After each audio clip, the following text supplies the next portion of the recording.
We are still working towards a cure for tinnitus, but there have been major advances in our treatment of the physiologic and psychologic triggers for the condition. Going forward, what are the most important investigational issues in tinnitus research? You are listening to ReachMD XM157, the channel for medical professionals. Welcome to the Clinicians Roundtable. I am your host, Dr. Mark Nolan Hill, professor of surgery and practicing general surgeon. Our guest is Dr. Richard Salvi, professor in the Department of Communicative Disorders and Sciences and director of the Center for Hearing and Deafness at the State University of New York at Buffalo School of Medicine. Dr. Salvi is an internationally respected expert on tinnitus. Welcome, Dr. Salvi. Glad to be here to talk to your audience about tinnitus. We are discussing the future of tinnitus research and treatment. Dr. Salvi, would you please review for us, if you would, some of the main treatments currently available for tinnitus?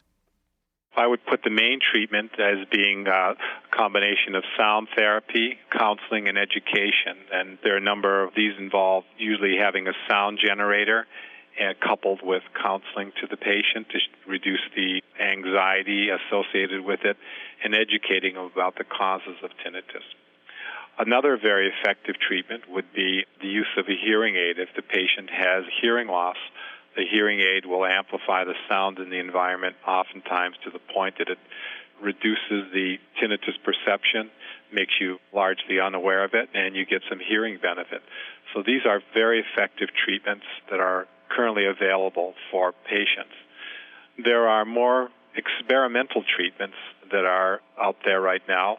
One of them is transcranial magnetic stimulation. This is a technique where you inject a focused magnetic field into the areas of the brain where you think tinnitus might be generated in the auditory cortex.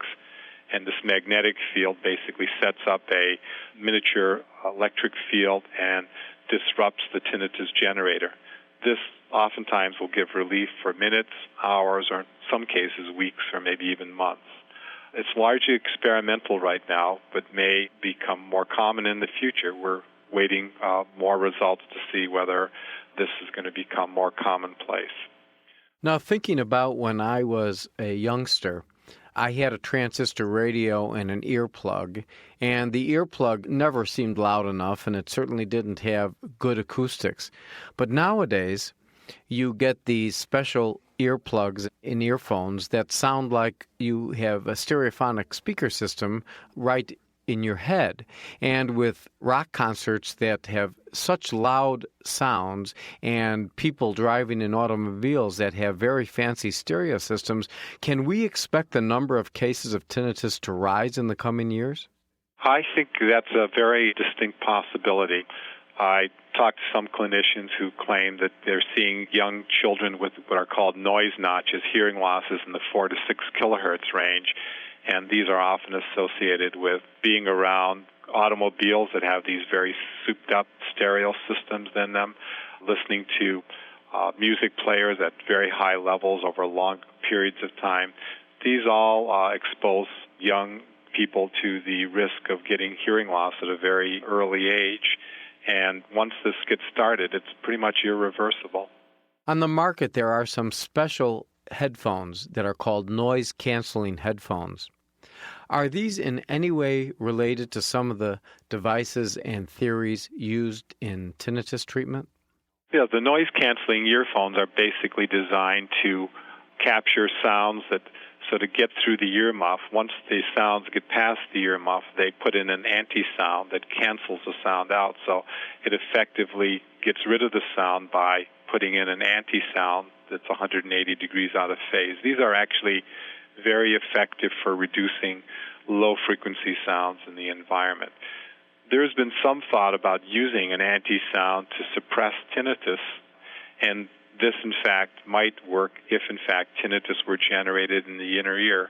Unfortunately, we think that tinnitus is generated in the brain, and these noise-canceling devices, I'm unaware of any that have proved effective in suppressing tinnitus because the generator for tinnitus resides in the brain, not in the sound environment that sort of reaches our ear. Is there any future for medication therapy involving serotonin metabolism or dopamine or other neurotransmitters? Yes, there's some patients that actually can benefit from medications. Dr. Levine at Harvard has done some work with a special group of patients who report having tinnitus that sounds like a typewriter. He calls it typewriter tinnitus. And he has had some reports out saying that these people respond well to Tegretol or carbamazepine.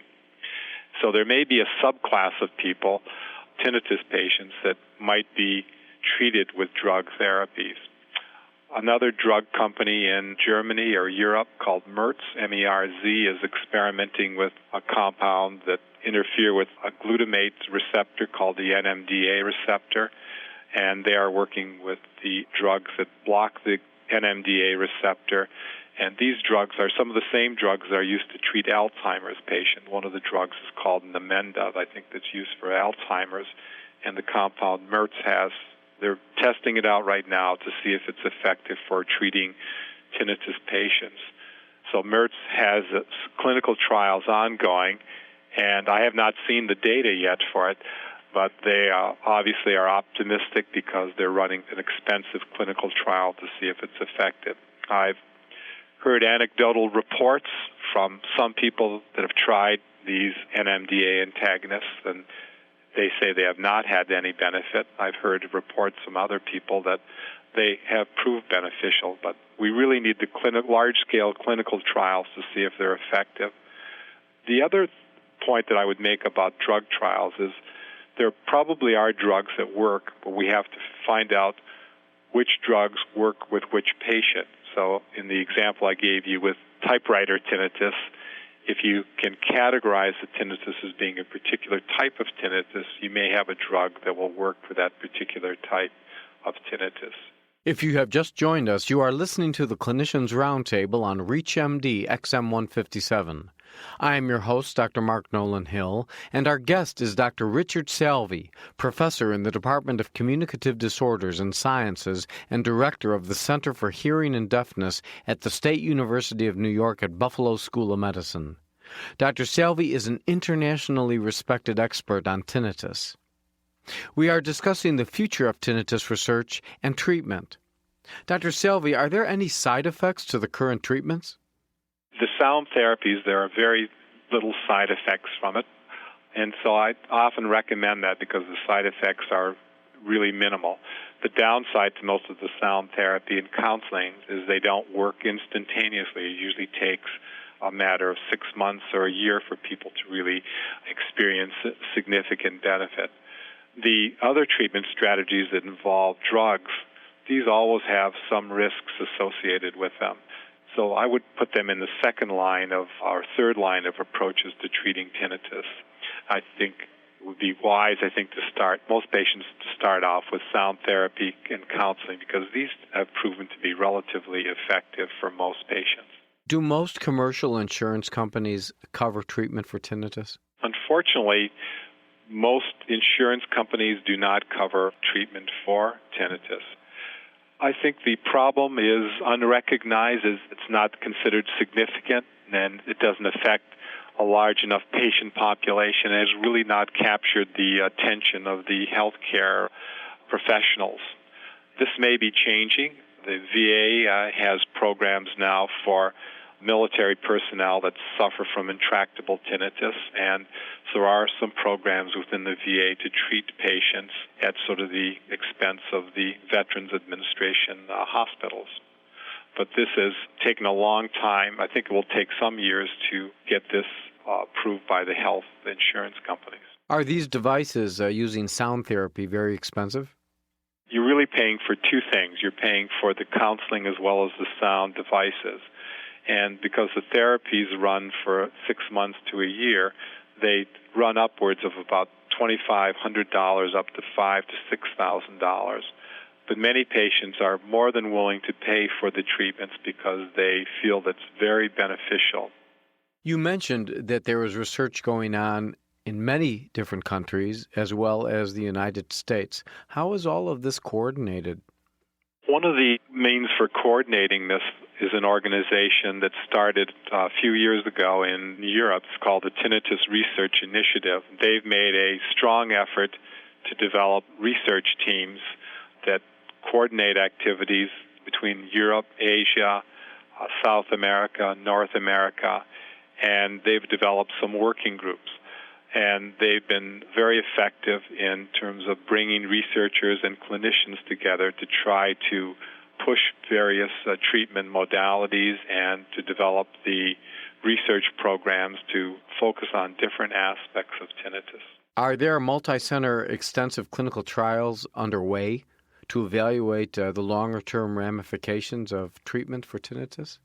There have been a few small-scale clinical trials, usually 1 or 2 centers doing this. I would not put any of them in terms of the very large scale where you have 10 or 15 different centers. Our university is participating in one clinical trial that's being orchestrated from the University of Iowa, and so we're one of the sub-sites of this. But there are relatively few programs like this. Most of the programs right now tend to be a single center doing one particular aspect of tinnitus. Are us medical professionals providing enough attention to this disorder? I would generally say that most family practice or ENT physicians have not given tinnitus serious consideration. Most of them are unaware of the fact that there are some treatment strategies available for patients. And the treatment strategies that we recommend most often are sound therapy, counseling, and education. A good way to find a audiologist or other clinician that works in this area with treating tinnitus patients is to contact the American Tinnitus Association in Portland, Oregon. Their website is www.ata.org, and that organization has compiled a list of clinicians that are involved in treating tinnitus patients. So when a patient contacts me from another part of the United States, I usually refer them to the American Tinnitus Association, asking them to find a clinician in their area that's experienced in working with tinnitus patients. So I think the general practitioners, the ENT doctors, could use the ATA as a resource for helping them to find treatments for their patients. I want to thank our guest, Dr. Richard Salvi. We've been discussing the future of tinnitus research and treatment. I'm Dr. Mark Nolan Hill, and you have been listening to the Clinicians Roundtable on ReachMD XM157, the channel for medical professionals. Be sure to visit our website at reachmd.com, featuring on-demand podcasts of our entire library. For comments and questions, please call us toll-free at 888-MD-XM157. And thank you for listening.